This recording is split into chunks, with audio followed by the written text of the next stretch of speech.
The people of Gaza have not seen the level of abuse. They've not experienced the level of abuse Zimbabweans have under Mnangagwa. Let me tell you quickly. Yes, let me tell you with facts here. The people of Gaza have never seen pregnant. Yes, of course, I'm not saying they've not seen bombings and children being killed, but hear me, they've never seen, let's be frank here, pregnant women being bayoneted by soldiers. No, hold on here, hold on. They've never seen Netanyahu announcing that the people of Gaza are being um, uh, uh, uh, uh, are being dealt with like cockroaches. The term cockroaches has never been used on the people of Gaza or Palestine or Lebanon or any of these. Let me finish. These statements that I'm giving you verbatim here have been made and they've been practiced by Mnangagwa on a large proportion of the population of Zimbabwe in the south who are historically South Africans. These are the Matabele people. Okay? Over 30,000 estimated have been killed since 1980. But quickly, in this very same period of Ramaphosa's presidency, let me tell you, people have been killed while Mnangagwa, worse than Netanyahu, Mnangagwa is announcing. Let me finish. No. Let me finish this one. Mnangagwa is announcing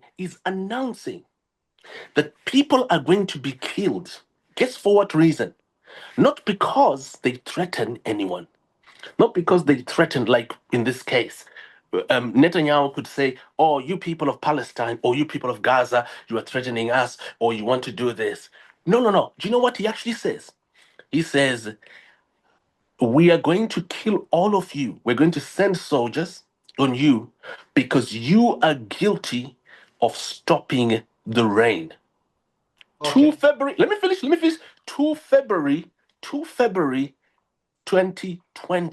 during Cyril Ramaphosa's presidency. Soon after he made that statement, around the time that he made that statement in Switzerland, Mnangagwa was announcing to the people of Nelson Chamisa's party in Kwazana that they're going to have soldiers offloaded on them and annihilated simply because they are guilty of stopping the rain. A whole president made this announcement. And guess what happened around that time? Women were raped. People were killed. They disappeared. Men were raped. Mothers were raped while they let me finish. While their kids, let me finish. While their kids were watching. You know what? I talked to some of these women. Right now, they're still in hiding today, 6 years later.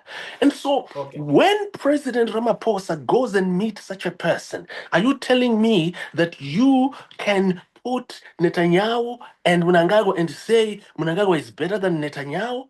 Come on. You know what? Let me hear. We're talking here. Mnangagwa is better than Netanyahu. Yeah, or Netanyahu.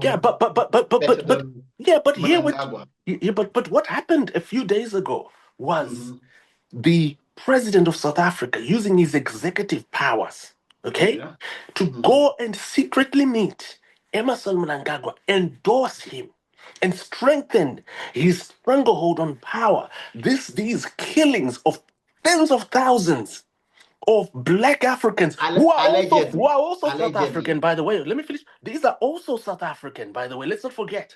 They are historically South African, right? Who are being killed by the same Mnangagwa. I mean, come on. Isn't that a paradox? Sorry to interrupt you there. Now, let's go back to South Africa. I know we are still within context here, but let's forget about the politics.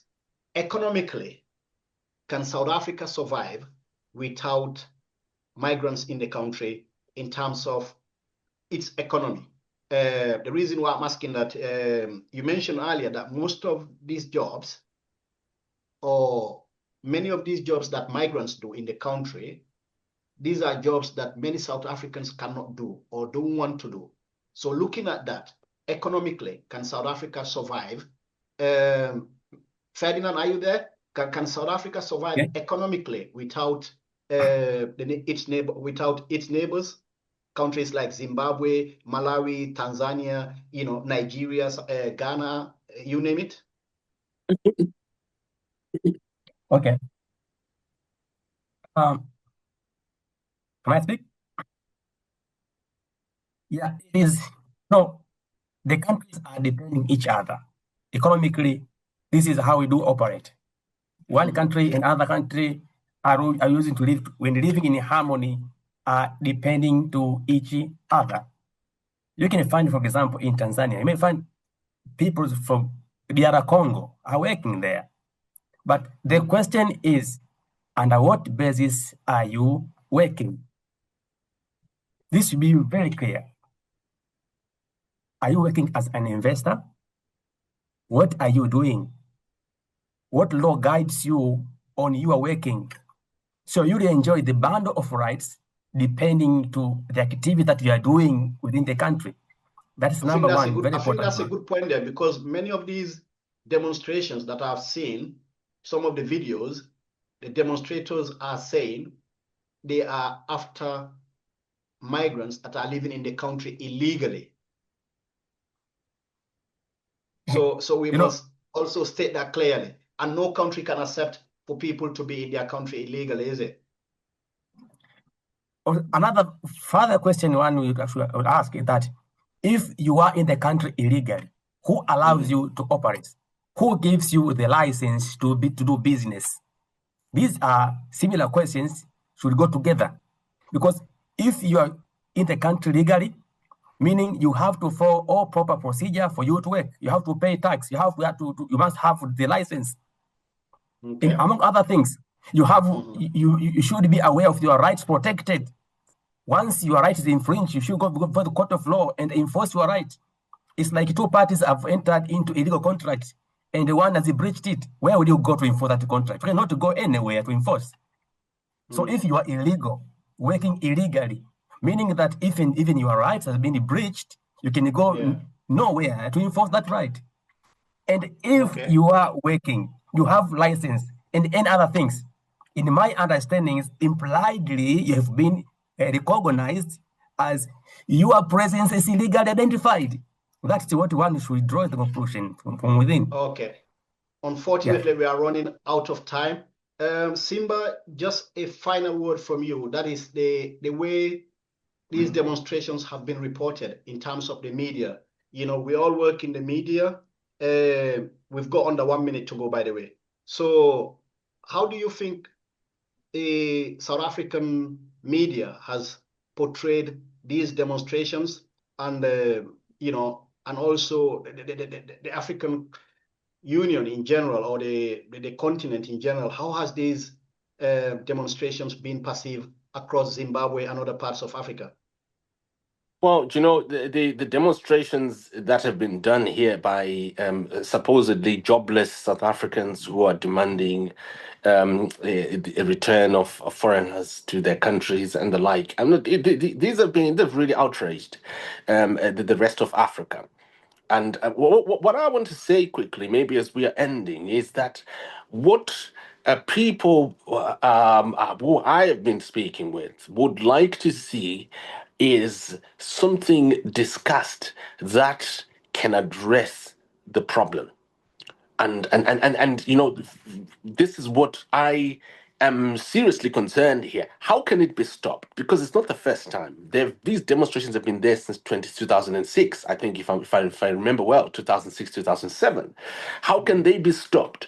And how can Ramaphosa and all these other Mnangagwa agents, like what happened there, home meeting of the President of South Africa meeting two persons of interest, and also this being announced by another person of interest who claimed that he was exposing it, was claiming that he's breaking the news. Someone who is encouraging a lot of crimes in Zimbabwe, called Hopo Chingono, and so when Africans fail to understand how they can how can they stop it? How can they stop that problem from recurring?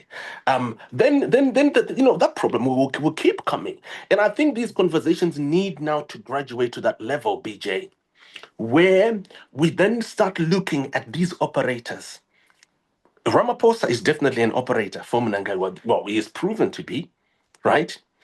Wikno Chivayo, Kudakwa Shetagwire, and I will say this one here, which I can qualify later on, the one that I've just mentioned, who was claiming that he's announcing it. But you've got less than 30 seconds to go. Absolutely, yeah. And you know, when in actual fact, what Ramaphosa was doing there in that meeting is what he himself has been doing for Mnangagwa, attending secret meetings since the crackdowns of 2018 and helping Mnangagwa, and then now popping out announcing as if he's breaking news, when in actual fact he's also part of that very same corruption with Mnangagwa, with Ramaphosa. So these are the characters that Africans now need to study. Know these people who are appearing as if they are either in executive power, they're in journalism profession and power, when in actual fact they're operators for these violators of human rights and also violators of the laws of the countries. I'm done. Well, thank you very much, gentlemen. Unfortunately, we have run out of time, but a big thank you to both of you for your insight. It is crucial we continue these conversations to foster understanding and unity across Africa. Until next time, I'm Baillor Jalloh. Stay informed and be inspired. Thank you. Thank you, Vijay. Thank Cheers. you.